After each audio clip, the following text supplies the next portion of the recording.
My wife mocked me for forgiving her until I served her with divorce papers. And then I ate the divorce papers. And now there's nothing you can do.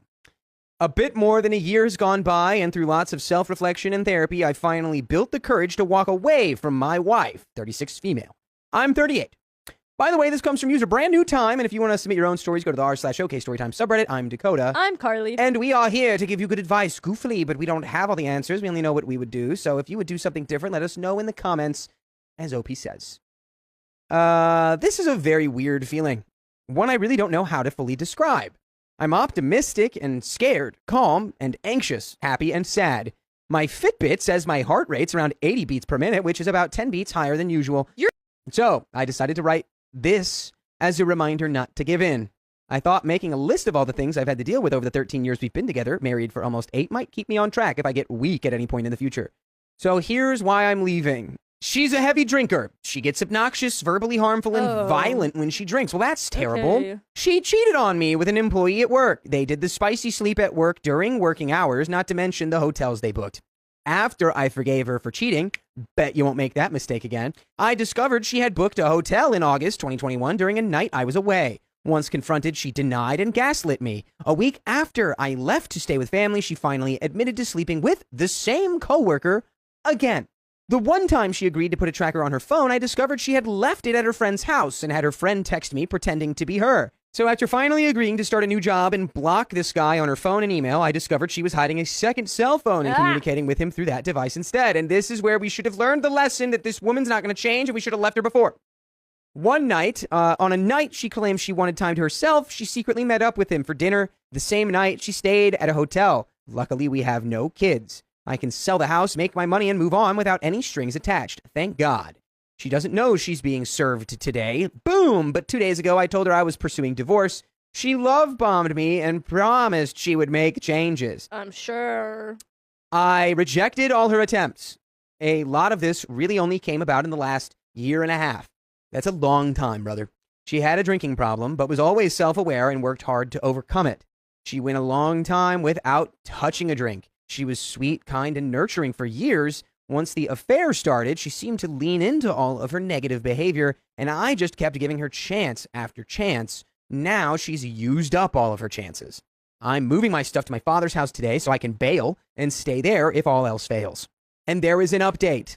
I finally left my wife and served her with divorce papers. It feels good to get over that initial hump, but I know the road ahead is still lengthy. Despite all the rough spots this past weekend, I'm feeling empowered that I'm taking control of my life again.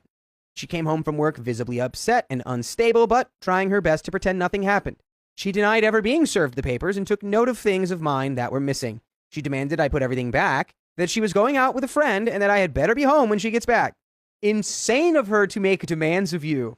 That's wild. Like, You better be home when I get back. Girl, you just got served divorce papers and you're going out with your friend. Delulu. The Delulu is strong. We're in the land of Delulu. After she left, I packed up the car and went to my father's house. I did not feel safe with her the way she was acting.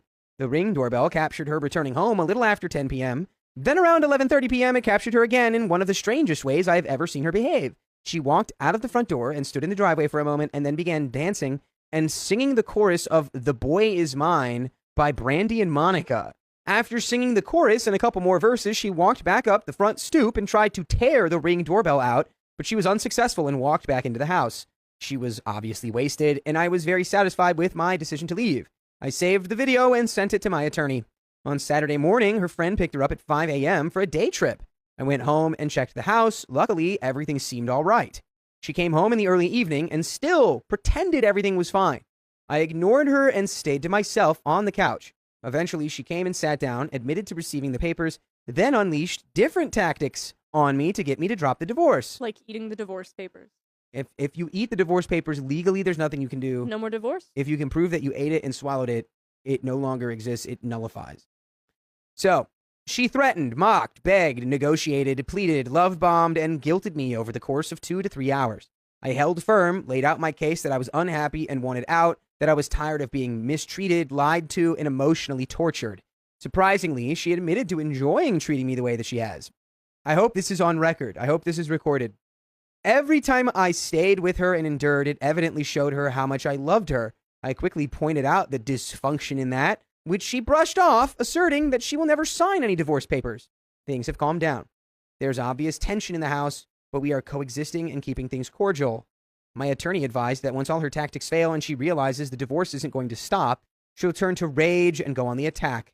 I'm preparing for that next, and there's another update where I think we'll probably get all of the details of this attack. Yep. Update number 2. I took the advice of everyone, my therapist and my attorney, and left the house. I was hopeful we could coexist, but there was a night where things escalated and I knew it wouldn't be possible. Brother, you should have known that way earlier. I was staying in the guest bedroom. One night, she knocked on my door lightly. I answered to find her in tears as she offered an apology. I thanked her and asked that she leave me be. After closing the door, she unleashed a fury of vulgarities at me on the other side. Then she went downstairs and continued her tirade. Effing a-hole, I heard over and over among many insults to me and my family. OP, don't you know once the door is closed, you can't hear through doors? Yeah. You done married a scoundrel. I sat in the room above her, hoping she would stop. She eventually did. That night, I slept with the door barricaded and made the decision to leave the next day. Once she left for work, I began packing the rest of my things. I work from home, so I had time before work and during my lunch break to pack up my car. After work was done, I jumped in my car with one of the cats and went to my father's, where I have been since. Just one of the cats? Take all of the cats, All the cats. please. It is peaceful here at my father's. Cleaning out one of the bedrooms upstairs and buying a new furniture has been a fun project. For as long as I have been married, I have always wanted a gaming room, and that's what I've been working on. I even bought myself a new bed with an adjustable base. I wanted to be comfortable and excited about where I'm living. There has been some communication between us, but very little. Since my wife does not clean or know how to take care of the house, I've been visiting on weekends to check on things. Her tone has definitely changed.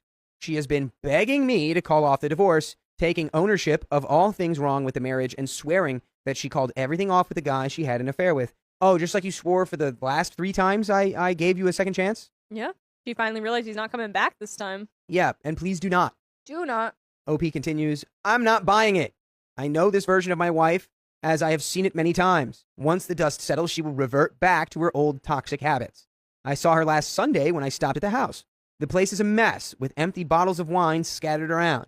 After I arrived, she went into the bathroom to throw up, quite loudly. She came out and said she was hungover. I maintained the gray rock method and didn't engage, which only fueled her sorrow further. You don't even care, she said a few times while holding back tears, clearly trying to bait me. It makes me sad to see her like this, but I also lost my motivation to help her, mainly because I realize there is nothing I can do for her anymore. Coming to terms with that really does feel refreshing.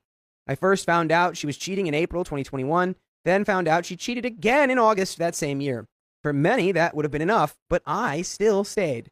As my therapist said to me a year ago, I wasn't ready to walk away, and I am now. I needed to see this through and confirm that the problem was not me. The problem is entirely her, and there is nothing I can do about it. My options are to endure perpetual heartbreak or leave. I chose to leave. A year ago, I did not realize those were the only cards on the table. This is my decision. I am owning it, and I am improving my life little by little. I'm pursuing all the things I had put off for a long time. I'm making a gaming room. I'm exercising a lot. A few years ago, I wrote a book, but never pursued being published. I had another book I wanted to write, and I'm pleased to say that I have begun writing it. All these things I had put aside for years and made my marriage a priority. It's so incredibly refreshing to finally indulge in my own interests. My father's house has a lot of meaning to my family. My grandfather came here from Portugal when he was young and purchased the property. He grew up living off the land and growing his own food. If he didn't do that, he didn't eat. So when he came here, he purchased a large piece of land, built a house, built a barn in the backyard, planted crops, and an orchard. This house represented hope for a brighter future. He had horses, cows, goats, chickens, the whole deal. As my father and his siblings grew up, the land became less populated by livestock and more a representation of family and freedom. When I was born, my father brought me here on the weekends. He and my mother divorced when I was only a few months old, but they remained cordial. Weekends meant being free on this land with my dad. It was a paradise for a child like me. He bought me a dirt bike when I was 8 or 9 years old.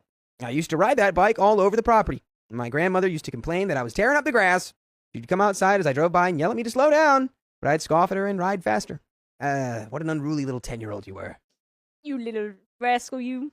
There were a few nights here where my father would open the window to his upstairs bedroom and climb out on the roof. He'd coax me out with him, and we'd lay on our backs in the middle of the night, engulfed in darkness, while staring up at the stars together. talking about traveling the universe and whether there's life somewhere out there. Goodness, you didn't have kids with this person. Last night, I snuck out through that same window, sat on the roof in my pajamas, looked up at the stars, and cried while pondering life. I cried partly due to sadness, but mostly because I felt that freedom and hope I once had when I was a kid in this house. Back then, I was always so incredibly eager for what would come from life. I looked forward to growing up, being a good person, and living an honest, fulfilling life. And that is the end of that story. And that's all you really can do is live your honest, fulfilling life. You're doing Live great. an honest, fulfilled, big old W. You did of a what you life. had to do to do that. Good job. As they say, you gotta do what you gotta do. It's true.